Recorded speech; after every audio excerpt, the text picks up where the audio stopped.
Hello नमस्कार धन्यवाद channel में आपका स्वागत है। आपको बहुत ही महत्वपूर्ण जानकारी देने वाले हैं अतिथि शिक्षकों की अटेंडेंस को लेकर और अतिथि शिक्षकों के मानदेय को लेकर नियमितीकरण को लेकर क्या कहना है शिक्षा मंत्री जी, इसके संबंध में पूरी विस्तार से जानकारी दी गई। और अतिथि शिक्षकों को जहां मानदेय नहीं मिला उधर आज मानदेय का आदेश जारी कर दिया गया है, मानदेय दिया जाएगा। ज़्यादातर अतिथि शिक्षकों को मानदेय मिल चुका है अभी तक का, और जिनको नहीं मिला उनको आदेश जारी किया गया है और जल्दी मानदेय मिलेगा। और अतिथि शिक्षकों के नियमितीकरण को लेकर पूरी विस्तार से जानकारी देने वाला हूं। और रविकांत गुप्ता जी का क्या कहना है अतिथि शिक्षकों को लेकर, आप वीडियो में बने रहें, वीडियो पूरा देखें। वीडियो अच्छा लगे तो लाइक करें और चैनल को सब्सक्राइब बिल्कुल अपडेट पाने के लिए। अतिथि शिक्षकों के लिए शिक्षा मंत्री जी का एक बयान भी जारी किया गया, उसके संबंध में भी जानकारी देने वाला हूँ, वीडियो बने रहें। खत्म करते हैं। और वैसे भी जितने मतलब हम अतिथि शिक्षक हैं, शायद कोई अन्य लोग होंगे, फिर भी उम्मीद है सब अच्छे होंगे। सबका मानदेय भुगतान हो गया होगा, सबके सप्लीमेंट्री बिल भी लग गए होंगे।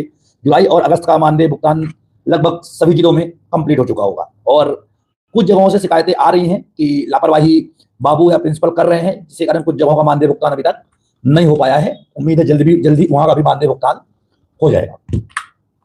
साथियों, हमारी जो व्यवस्था है, जिसे 2008 से शुरू किया गया था, क्योंकि उसके पहले गुरुजी शिक्षाकर्मी और उसके बाद अतिथि शिक्षक, ये पद शुरू किए गए।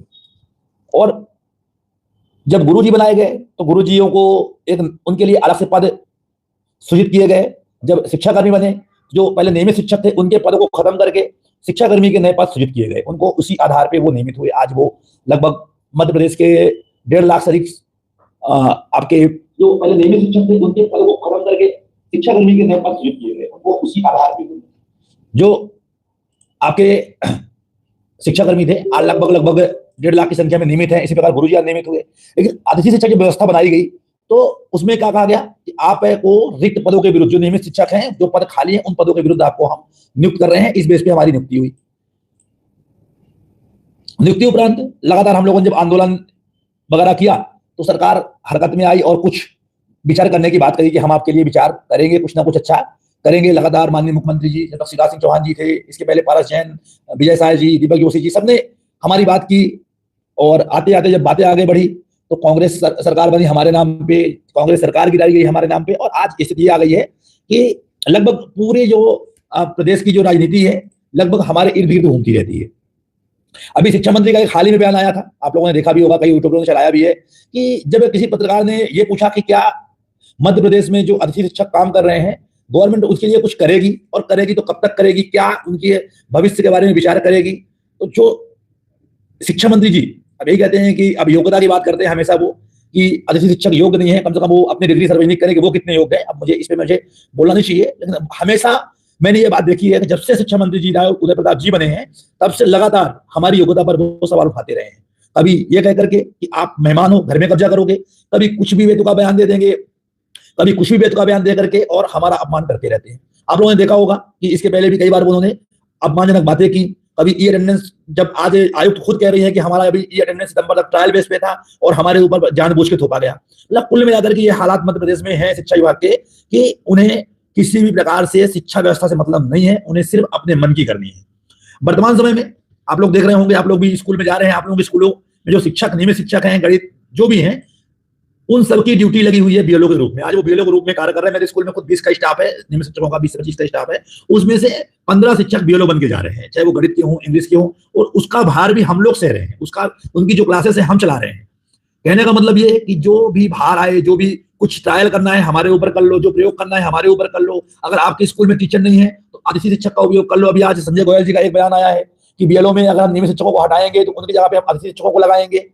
मतलब कहने का तात्पर्य ये होता है कि एक तरफ आप ये कहो कि ये सब अयोग्य है, इनके पास योग्यता नहीं है, और दूसरी ओर मध्य प्रदेश में जितनी भी चीजें प्रयोग करनी हो, कुछ नया करवाना हो, अगर कोई ड्यूटी वो कंप्लीट नहीं करवा पा रहे हैं तो अतिथि शिक्षकों को उस पर झोंक दो। ये बना के रख लिया है। उस दिन मुझे बहुत शर्म महसूस हुई, और एक प्रदेश के शिक्षा मंत्री को भी इस प्रकार का बयान देने पर शर्म आनी चाहिए कि अयोग्य लोग स्कूलों में पढ़ा रहे हैं, जो योग्य नहीं है। मतलब जो आज 1 लाख से अधिक अतिथि शिक्षक ट्राइबल और एजुकेशन विभाग में काम कर रहे हैं, वो सब अयोग्य हो गए। वो सब इनके कहे अनुसार योग्य नहीं है, तो उनके पढ़ाए बच्चे योग्य कैसे हो जाएंगे? कैसे जो आप बात करते हो गुणवत्तापूर्ण शिक्षा बच्चों को देने की, तो आप कैसे दे पाओगे गुणवत्तापूर्ण शिक्षा जब हम योग्य नहीं है? हमेशा आपने योग्यता पर हमारे प्लस चिन्ह खड़ा किया। मैं तो आज भी गारंटी देता हूं कि जितने हमारे साथी हैं वो आज भी आप किसी भी प्राइवेट टीचर, किसी भी अपने नियमित शिक्षक से उनको आप कंपटीशन करवा दीजिए, वो प्लस में ही जाएंगे। अब रही बात एग्जाम, जो आप बताते हो कि एग्जाम नहीं निकाल पाते, तो भाई साहब एग्जाम आप हमें मौका दो। हमारा हम विभागीय परीक्षा की बात कर रहे थे, आप विभागीय परीक्षा ले लो, हम बिल्कुल निकाल के दिखाएंगे। आप जो अभी जो नया खुलासा हुआ है आरटीआई में मालूम पड़ा है कि प्राथमिक शिक्षक के 99,000 पद खाली हैं पूरे मध्य प्रदेश में, 99,000, और भर्ती अब कितने करते हैं? 5,000, 8,000, ऊपर से उस भर्ती को भी पूरा नहीं कर पाते। जैसे वर्ग 1 की भर्ती हुई, जगह निकाली आपने 8,000, और पोस्टिंग कितने लोगों को दी? केवल 3,000 लोगों को। उसके बाद ठंडे बस्ते में चला गया। दूसरी बार तैयारी, दिसंबर में वर्ग 1 की वैकेंसी लाने की तैयारी कर रहे हैं। तो कैसे, जब अगर आप पुरानी भर्ती को कंप्लीट नहीं कर पा रहे हैं और आप नई भर्ती की बात करते हैं, कैसे कर पाएंगे? फिर भी ठीक है। तो आज जो माननीय शिक्षा मंत्री जी जो बयान दिया था, बहुत ही अपमानजनक था। शायद मध्य प्रदेश में जितने भी साथी हमारे कार्य कर चुके या कर रहे हैं, और उनके पढ़ाए बच्चे जितने भी थे, उन सबका आपने अपमान किया है। जिस प्रकार उन्होंने पहले माफी मांगी थी, उन्हें दोबारा माफी मांगना चाहिए कि आप हमेशा हमारी योग्यता पर सवाल उठाते हो।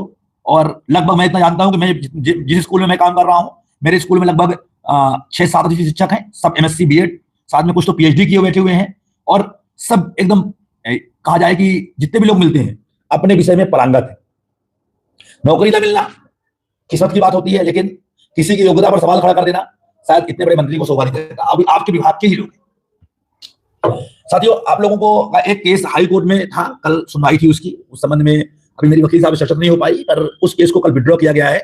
अब कई लोग सवाल कर रहे हैं कि विड्रॉ क्यों किया गया सवाल कोर्ट केस, क्योंकि शिक्षा हम लोगों ने एक जनहित याचिका माननीय न्यायालय के सामने पेश किया था कि हमारे लिए ई अटेंडेंस अनिवार्यता न रखी जाए, क्योंकि हमारे पास 10 महीने का काम होता है, हमारे पास कई प्रकार की समस्याएं सामने रहती है।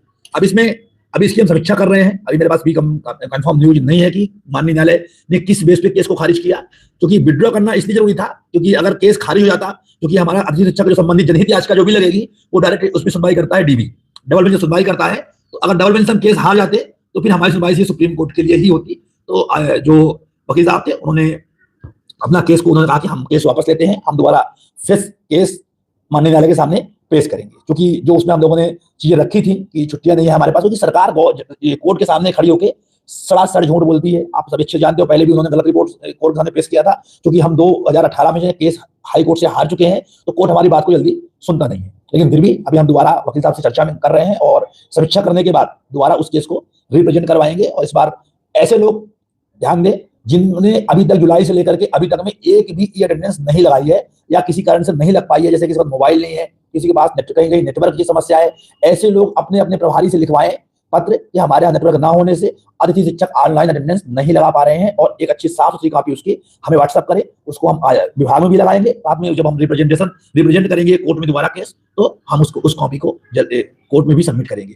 साथ ही जितने भी साथी हमारे ई अटेंडेंस के लिए परेशान रहते हैं, जिस स्कूल जाकर घंटों ई अटेंडेंस लगाते रहते हैं, क्योंकि मैंने अक्सर देखा है कि कभी नेटवर्क की प्रॉब्लम रहती है, कभी सही ढंग से ई अटेंडेंस लग नहीं पाती, कभी ऐसा होता है कि सर्वर डाउन हुआ और हम सुबह 10:30 स्कूल पहुंच के 12 बजे तक बस ई अटेंडेंस लगाते रहते हैं।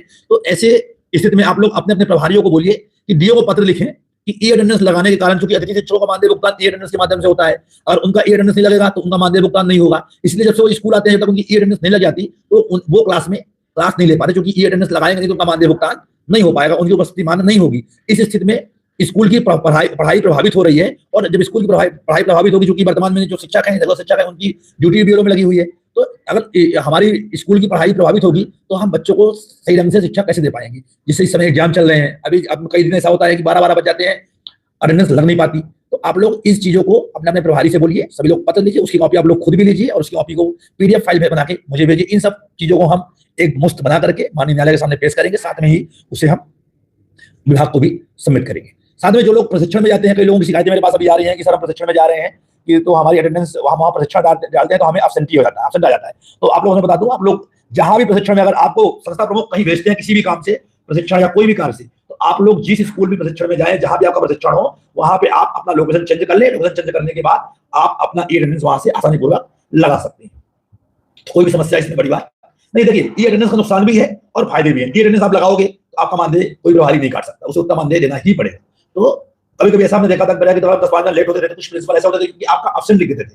अगर आपने अटेंडेंस लगाया है तो आपका उन्हें मानदेय भुगतान करना ही पड़ेगा। सप्लीमेंट्री बिल जिसके ना बन पाए हो तत्काल अपनी जानकारी में भेज दें, उनके सप्लीमेंट्री बिल जिससे तैयार हो सके। सभी लोगों को ये अगस्त अक्टूबर के बाद से आप लोगों को सप्लीमेंट्री बिल बनने बंद हो जाएंगे। नवंबर खत्म होते ही आप लोगों के सप्लीमेंट्री बिल बन रहे हैं वो खत्म हो जाएंगे, क्योंकि इनका कहना यह है कि बाद में प्रिंसिपल लोग फर्जीवाड़ा करके अपने किसी व्यक्ति का सप्लीमेंट्री बिल ना लगा दें। साथ में अभी जल्दी सितंबर का भी सप्लीमेंट्री बिल लगाने का हम प्रयास में है। सितंबर महीने की भी सप्लीमेंट्री बिल आप लोगों को लगाने का मौका मिल जाए। जो साथी हमारे किसी कारणवश से अटेंडेंस नहीं लगा पाए थे उन लोगों का मानदेय भुगतान सितंबर तक का हो जाए। अक्टूबर के लिए उन्होंने अटेंडेंस बिल्कुल अनिवार्य कर दी है। तो ऐसी स्थिति जहां बन रही है जहां पे आप लोगों को नेटवर्क की समस्या या कोई भी समस्या आ रही है तो आप लोग उसके लिए अपने प्रभारी लिखवा करके एक बढ़िया पीडीएफ बना करके मुझे सेंड कर दीजिए। हम प्रयास करेंगे कि आप लोगों को जो नेटवर्क की समस्या आ रही है वो ना आए, मतलब जो नेटवर्क समस्या का आप लोग मानदेय भुगतान नहीं हो पा रहा है वो मानदेय भुगतान हो जाए।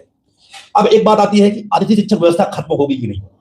ये शिक्षा मंत्री जी ने भी उस दिन बयान में दिया था। मैंने कही आज सुबह से कई राज्यों की परीक्षा चल रही है, जब भी फ्री होता हूँ तो शाम टाइम मेरा काम फ्री रहता है। तो मैंने आज उत्तराखंड, दिल्ली और आपके जो हरियाणा की जो अध्यक्ष है, आपके जो अतिथि शिक्षा में जो बने हुए हैं, उनसे संपर्क करके हमने यही बात की थी कि आपके यहाँ कब शुरू हुआ और कब खत्म हुआ। तो मैं आप लोगों से स्पष्ट कर दूं कि ये जो व्यवस्था है वो आने वाले समय में कभी भी खत्म नहीं होगी जब तक सरकार प्राइवेटाइजेशन की ओर पूरी तरह से नहीं पहुंच जाएगी। क्योंकि नई शिक्षा नीति में आउटसोर्स और अतिथि शिक्षक का कहीं भी जिक्र नहीं है, लेकिन सरकार को जहां फायदा होगा सरकार वहां पे अपने लिए नियम बना लेगी। अगर जहां आपके लिए फायदे वाली बात आएगी सरकार वहां पीछे हट जाएगी। लेकिन सरकार को फायदा हो रहा है कुछ भी तो तत्काल आपके लिए नियम बना लेगी। तो आप लोग बिल्कुल बेफिक्र रहिए, आप लोग काम करते रहिए, कभी भी ये व्यवस्था खत्म होने वाली नहीं है।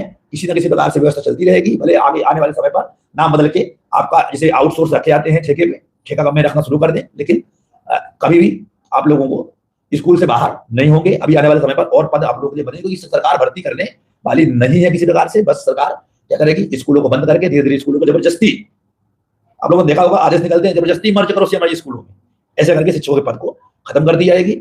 और जल्दी अभी उच्च पद प्रभार जो बैक हो रहे हैं, जो एक आदेश अभी जारी हुआ है कि उच्च पद प्रभार जहां पे प्रमोशन होगी, जो उच्च पद प्रभार में जो योग्य नहीं है उनको रिवर्ट किया जाएगा। ये कब तक में होता है तो कंफर्म नहीं है, पर रिवर्ट करने की बात चल रही है। अब जो अन्य समस्याएं आप लोगों की है, रिक्त पद, जैसे रिक्त पद लगभग लोगों के रिक्त पद खुल गए हैं। लगभग जिनका पहले चेंज हुआ था, लगभग जितने मेरे पास आए थे, एक आध लोगों को छोड़ के कुछ प्रॉब्लम के कारण नहीं हो पाए होंगे। बाकी जितने भी मेरे पास लगभग आए थे, लगभग लोगों के काम हो गए हैं। कुछ लोगों के बचे होंगे, जो प्रयास है कि आगामी 1-2 दिन में उस काम को भी कंप्लीट आप लोगों को करवा दिया जाए, जिससे जो परेशानी आप लोग बनी रहती है वो परेशानी ना हो। साथियों, एक बहुत ही बड़ी बात यह है, संगठन जो है वर्तमान समय में बिल्कुल मानव संसाधन में, कोई भी संगठन, मैंने भी लगभग काम इसी कारण से अभी तक मैं बंद कर दिया था। मैंने बिल्कुल काम करना छोड़ दिया था। बहुत ही कम कर जरूर रहा था, लेकिन जो जैसे मैं पहले काम करता था उस तरह से हमने काम करना बिल्कुल बंद कर दिया था। हमने कुछ समय पहले आप लोगों से कहा था कि हमें टीम चाहिए, हमें